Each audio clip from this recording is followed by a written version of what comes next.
I will give you an example. ఒక ఉదాహరణ ఇస్తాను. I was very early in the ministry. నేను సేవలో చాలా తొందరగానే వచ్చాను. I was 33 years and 8 months when I came to serve the Lord. దేవుని సేవించడానికి నేను వచ్చినప్పుడు నా వయసు 33 ఏళ్ళు. Till that time అప్పటి వరకు I never gave even a worship message. నేను ఆరాధన వర్తమానం కూడా ఇవ్వలేదు. I don't know that I can ever preach the gospel. నేను సువార్త చెప్పగలనా అని కూడా నాకు నమ్మకం లేదు. And in the early days, ముందు దినాల్లో, so when I was under training in Punjab లో నేను సేవ తర్ఫీదులో ఉన్నప్పుడు, so the brother who was above me as my trainer or as my teacher, నాకు తర్ఫీదు ఇస్తూ నేర్పిస్తున్న నా బాధ్యత గల సహోదరుడు, when we used to go for visiting houses, ఇల్లును దర్శించడానికి వెళ్ళినప్పుడు he used to tell me, ఆయన చెప్పేవాడు, share some word, ఏదైనా వాక్యం చెప్పు. Can you believe in the cold of Punjab I used to sweat from the back, drops used to fall. Punjab లో ఉన్న చలిలో నాకు చెమటలు కారిపోయి కింద పడతా ఉండేవి. Such was my condition. అలాంటిది నా పరిస్థితి. I was very poor. నేను ఎంతో తక్కువగా తెలిసిన వాడిగా ఉన్నాను. I am not a preacher. నేను బోధకుడిని కాదు. So in this condition I came to serve the Lord. ఇలాంటి పరిస్థితిలో సేవ చేయడానికి వచ్చాను. That also is a wonderful thing the Lord led me.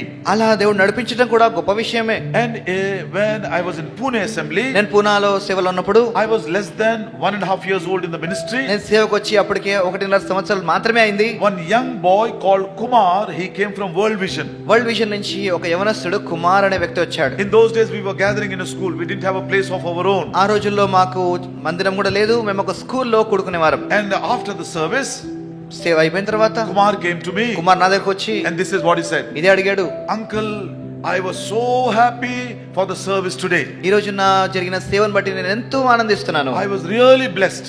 నేను నిజంగా ఆశీర్వదించబడ్డాను. But I want to give you a small suggestion. అయితే ఒక చిన్న సలహా మీకు ఇస్తాను. First, when you come to the house of God, మీరు దేవుని ఇంటికి వచ్చినప్పుడు you worship the Lord in spirit and in truth.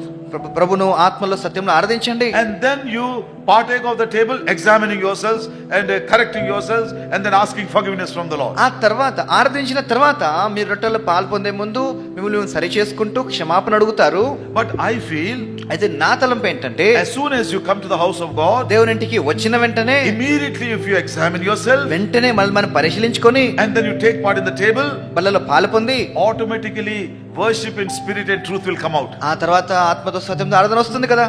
Logically how good it is. ఎంత బాగా అనిపిస్తుంది వినడానికి. I was very shocked to listen to that. అది విని ఆశ్చర్యపోయాను నేను. Then I told కుమార్ చెప్పాను, Kumar, I'm very sorry. నన్ను క్షమించాలి. This pattern of worship what we are having, మనకున్న ఈ ఆరాధన క్రమము, first we worship, ముందు ఆరాధిస్తాం, then we break bread, రొట్టె విరుస్తాం, then we have the final message. చివరి వర్తమానం ఉంది. I do not know, our servants of God have taught us, దేవుని సేవకులు నేర్పించారు, నాకు తెలీదు. our parents have taught us, మా తల్లిదండ్రులు నేర్పించారు. and without any question we are following it. ప్రశ్నించకుండా మేము దాన్ని అనుసరిస్తున్నాం. If at all I get an answer from somewhere, ఎక్కడి నుంచైనా నాకు జవాబు దొరికితే, why we are doing like this, ఎందుకు ఇలా చేస్తున్నాము, I will certainly tell you. నేను ఖచ్చితంగా చెప్తాను. I want to tell you honestly, నిజంగా చెప్తాను. he is only 24-year-old young man, 24 ఏళ్ల యవనస్తుడు, and that too he is working in a World Vision. World vision లో పని చేస్తున్నాడు. I am supposed to be a God servant, నేను దైవ సేవకునిగా ఉన్నాను, but I am not able to answer it. తనకు జవాబు ఇవ్వలేకపోతున్నాను. I felt insulted. నాకు ఎంతో అవమానంగా It అనిపించింది. created trouble in my heart. నా హృదయంలో కలవరం వచ్చింది. Then I started asking the Lord, ప్రభువుని అడుగుతున్నాను, Lord, why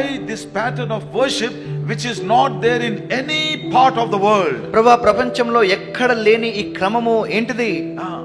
Then I started doubting Brother Baksing. అప్పుడు భక్త్ సింగ్ గారిని అనుమానించడం మొదలు పెట్టాను. He is not an ordinary man. ఆయన సాధారణ వ్యక్తి He కాదు. is a very great intellectual. ఆయన ఎంతో పెద్ద జ్ఞానం గలవాడు. Oh, he is a very great man. ఆయన ఎంతో గొప్పవాడు. He is the first Indian engineer from the Oxford University. Oxford యూనివర్సిటీలో మొట్టమొదటి భారతీయ ఇంజనీర్ ఆయన.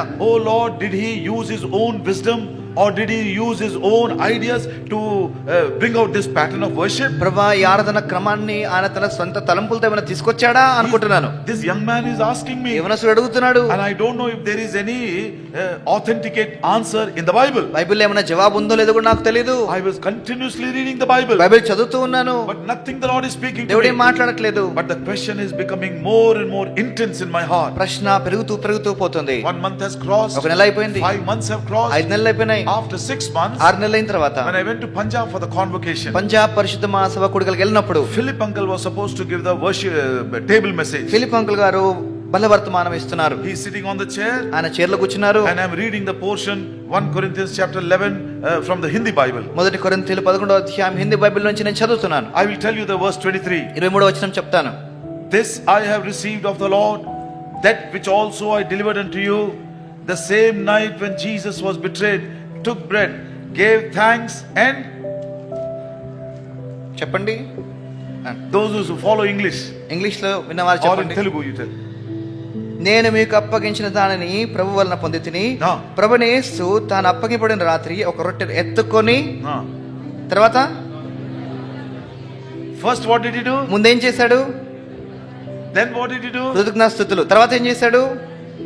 My eyes were open. రొట్టెను విరిచి నా కళ్ళు First he తెరబడ్డాయి. gave thanks, ముందు కృతజ్ఞతాస్తుతులు, then he broke bread. తర్వాత రొట్టె విరిచాడు. I don't know what Philip uncle gave message on that day. Philip uncle ఏం వర్తమానం చెప్పారో నాకైతే తెలియదు. I was bubbling in my heart, Lord, when will I come down from the pulpit, call Kumar and tell him this is the order which I found it in 1 Corinthians chapter 11. నేను అనుకుంటున్నాను, ప్రభు ఈ కూడక ఎప్పుడైపోతుంది, ఎప్పుడెప్పుడు దిగుతాను, ఎప్పుడెప్పుడు అబ్బాయికి phone చేసి చెప్తాను. He took bread, రొట్టె తీసుకున్నాడు, gave thanks, కృతజ్ఞతాస్తుతులు చెల్లించాడు, then he broke it. తర్వాత విరిచాడు. That is what we are doing. ఇది మనం చేస్తున్నాం. First we worship the Lord, ముందు దేవుని ఆరాధిస్తాం, then we are breaking bread. ఆ తర్వాత రొట్టె విరుస్తాం. Later on, తర్వాత when I was studying the book of John for Bible study, Bible study కొరకు యోహాను సువార్త చదువుతున్నప్పుడు the Lord gave me a beautiful understanding. దేవుడు చక్కటి అర్థం చేసుకునే శక్తి నాకు ఇచ్చాడు. Now listen carefully. ఇప్పుడు జాగ్రత్తగా వినండి. John chapter 10.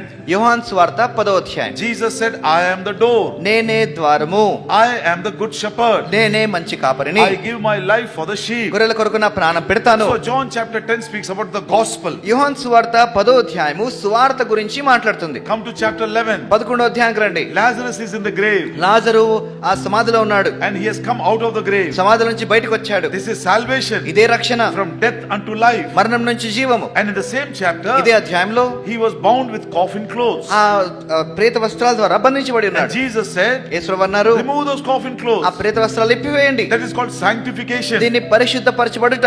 Salvation and sanctification in the same chapter.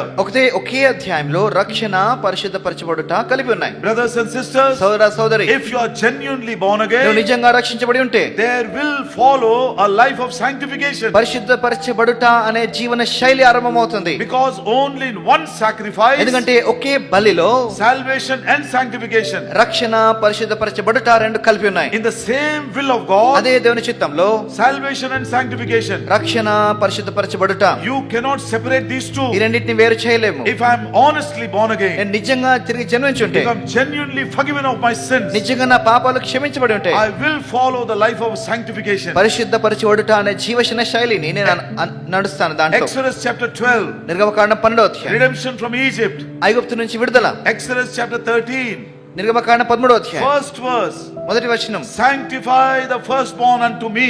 జ్యేష్ఠపుత్రుని నా కొరకు ప్రత్యేకించుడి. Sanctification immediately follows salvation. పరిశుద్ధపరచబడుట అనేది రక్షణ తర్వాతనే జరుగుతుంది. That is chapter 11.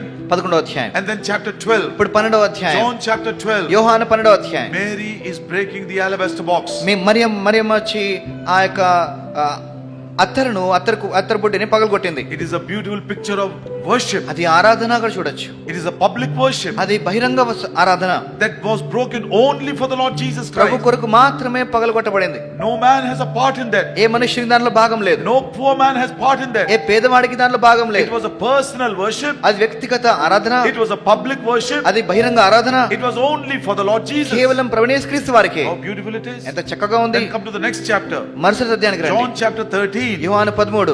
Jesus is washing the feet of his disciples. యేసు వారు శిష్యుల యొక్క పాదాలు కడుగుతున్నారు. It is the table. అది బల్ల. John chapter 14, 15, 16. యోహాను 14, 15, 16. It is the final message. అది చివరి వర్తమానం. Wonderful things the Lord is speaking to them. యేసు వారు అద్భుతమైన విషయాలు మాట్లాడుతున్నారు. And John chapter 17. యోహాను సువార్త 17వ It అధ్యాయం. is the high priestly prayer. అది ప్రధాన యాజకుని ప్రార్థన. It is the table prayer. బల్ల దగ్గర చేసే ప్రార్థన అది. Jesus is praying for both the people. ఇద్దరి కొరకు దేవుడు ప్రార్థిస్తున్నాడు. He is praying for the disciples శిష్యుల కొరకు, and he is praying for those who in the days to come will believe on him. రానున్న దినాల్లో విశ్వసించిన ఉన్న వారి కొరకు ప్రార్థిస్తున్నాడు. So he is praying for both him there. ఇద్దరి కొరకు అక్కడ Believers ప్రార్థిస్తున్నాడు. and unbelievers. విశ్వాసులు విశ్వాసులు. And that's how we pray at the table. అందుకే అలాగనే బల్ల దగ్గర మనం ప్రార్థన చేస్తాం. John chapter 18. యోహాను సువార్త 18. Jesus is standing before Pontius Pilate. యేసు వారు పిలాతు ముందు నిలబడ్డాడు. My kingdom is not of this నా world. రాజ్యము ఈ లోక సంబంధమైనది కాదు. It is a wonderful preaching. ఇది అద్భుతమైన సువార్త.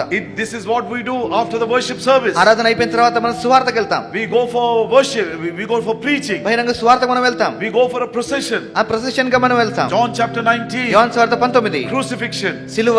John chapter 20, యోహాను సువార్త 20, resurrection. పునరుత్థానము. John chapter 21, యోహాను 21, do you love me? నువ్వు నన్ను ప్రేమిస్తున్నావా? Yes Lord, I love you. అవును ప్రభు, ప్రేమిస్తున్నాను. Go serve me. వెళ్ళి నన్ను సేవించు. How beautiful is this sequence. ఎంత క్రమం చూడండి, ఎంత చక్కగా ఉందో. Where is the doubt? ఎక్కడ ఉంది అనుమానము? In my weakness, నా బలహీనతలో I doubted even that great man, Brother Bhaksing. అంత గొప్ప దైవజనుడైన సోదరు భక్త్ సింగ్ గారిని కూడా నేను అనుమానించాను. I was troubled with the doubt for more than 6 months. ఈ అనుమానంతో 6 నెలలు కలవరపడ్డాను. But when I went to the Lord, ఆ దేవుని దగ్గరికి వెళ్ళినప్పుడు through the word of God, వాక్యము ద్వారా I heard his voice. ఆయన స్వరం విన్నాను. My doubts are dispelled. నా యొక్క అనుమానాలు తొలగిపోయాయి. My faith has become నా strong. విశ్వాసం బలపడింది. I worship the Lord for bringing me into such a fellowship. ఇలాంటి సహవాసంలోకి తెచ్చినందుకు దేవుని ఆరాధించాను.